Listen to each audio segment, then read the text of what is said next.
Hey guys, very good morning. This is Dr. Suresh. I'm a pronunciation expert. Today we're going to talk about the American English pronunciation. We know that there are differences between the American and the British English. Among the many, we're going to extract only one particular piece and we're going to talk about that. That is words with NT combination.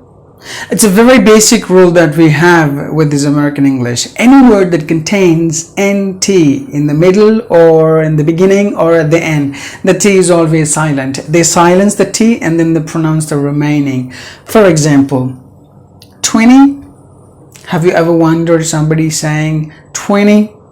Look at that, the T is silent. 20. I got 20 rupees in my pocket, and then plenty, the T is silent. And then countermeasures, counteractive, the T is silent. And then the word interview. Even there is another word called inner view we talk about sometimes. Both the words are pronounced exactly the same way, but different meanings and different spellings. But people will understand based on the context, in which situation you use that particular word. All right, got some other example as well here. International. I'm sure that whenever you watch movies or when you talk to your friends or maybe in your workplace, you might have heard somebody saying international. That is because of this basic rule here. The T is silent. International. Plenty of opportunities are out there. We have to go grab it. And then interpretation, interpret. That's what the Britishers would say it. But this word, the Americans will pronounce it as interpret. Similarly, winner. There's also another word called winner. If there is any competition, somebody wins a particular event in a particular event, we call them as winner. The same pronunciation for both this season as well as somebody who wins in a competition. Different spelling, but the pronunciation is exactly the same, but different meaning. So winner season. And then interjection. We got this one of the punctuations here, interjection. The T is silent. And then the point is we're talking about the American English, not the British English. So point, the T is gone. And then interjection, here, interjection. Interpret. I think I have repeated the words twice, so please don't mind about this particular word because I've already entered it here. All right, that's it. You can just go ahead and apply that. And there's one more most important thing here is about the contractions. Look at all these contractions. Now we always pronounce the letter T for all these words. Just imagine. The non-native speakers usually pronounce all these words. If you go by the American English, all the T's are silent. So you pronounce it like isn't. So he isn't coming today. It's not like he isn't. No T, because the T is silent. So he isn't coming. And similarly on, they aren't doing anything at the moment. They aren't, not aren't. No T. Because in American English, the T is completely silent. And then don't. You don't say, I don't know anything. You have to say it as, I don't know anything, because the T is gone. Now that you have to remember very carefully. This is American, not the British. All right. In British, they will pronounce the T's, but the Americans will not pronounce the T. They will silence it. So don't. They don't know anything. I don't know anything. She doesn't know anything. Similarly, the word doesn't. The T is gone because everything is NT combination. You look at that. So all the T's are silent. So you say, she doesn't know anything. She doesn't speak French pretty well. And then hasn't. T is silent. Haven't. T is silent. So she hasn't come yet. And they haven't finished the homework yet. Haven't. And then can't. I can't go there. I can't. That is British. But the Americans will say it like can. I can't do this, meaning I cannot do this. It's only the contractions, but not when you use the word separately, that is different. I cannot do that. You get that? And then I can. And then similarly the word shouldn't. You shouldn't do that. I advise you very strongly, don't do that, because you shouldn't do that, and that's not something good for you. So shouldn't is silent. When you go to the past tense words here, wasn't, not wasn't.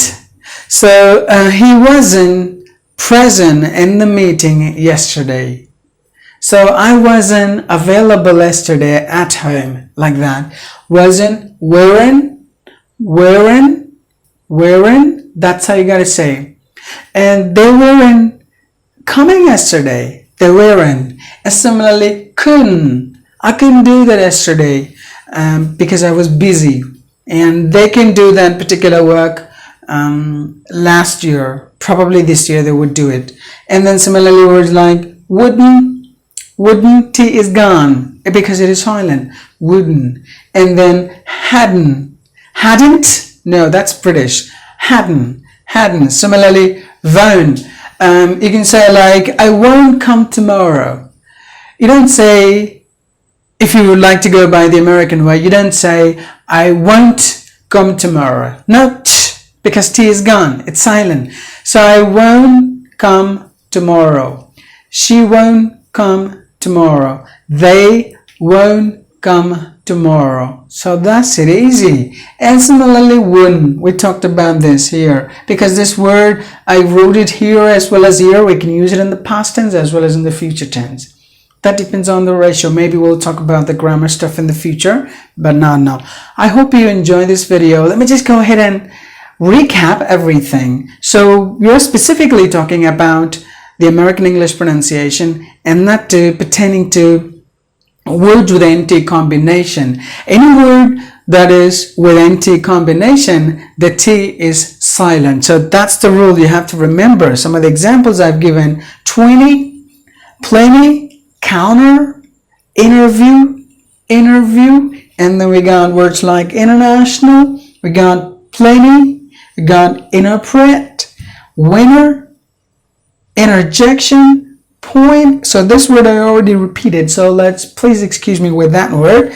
And then when it comes to the contractions, look at that. Contractions are a combination of two words, like verb plus not, like is plus not isn't, was plus not wasn't, has plus not hasn't. So that is what contraction means, like verb plus not.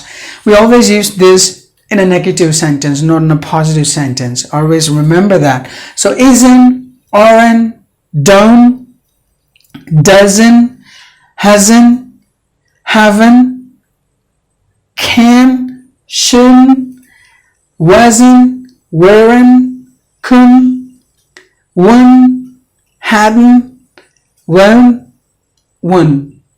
Now, when it comes to this American English, there are other letters also silent here. I also would like to highlight that. For example, here, so the letter O is silent, and the letter L is silent, and then the letter D is silent. The remaining is C, U, N. Just three. Kun. I can do that. But now I can do it.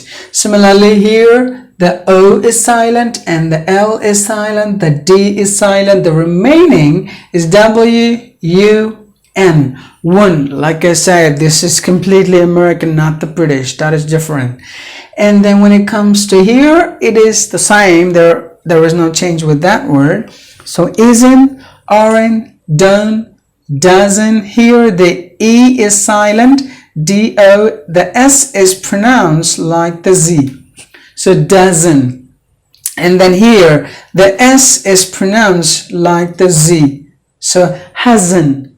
Z. So you have to pronounce the S like the Z, because maybe the letter spelling is the S, but when you pronounce it, it has to be the Z sound. When you pronounce the S sound, there is no vibration when you put the fingers on the Adam's apple. But when you put the fingers here on the Adam's apple, it should vibrate when you pronounce the Z sound. So that is like that. So haven't, can, shouldn't, the letter O is silent, and the L is silent, and the D is silent. Sh, O, shin. Only that are remaining. And here we're done. And wun. The O is silent, the L is silent, the D is silent. W-U-N. Wun. I hope you understood everything, whatever we have explained here. I would like you to put a comment in the comment box below and for any feedbacks. And that will help me to improvise my further videos. I'm sure you enjoy this video. Thank you.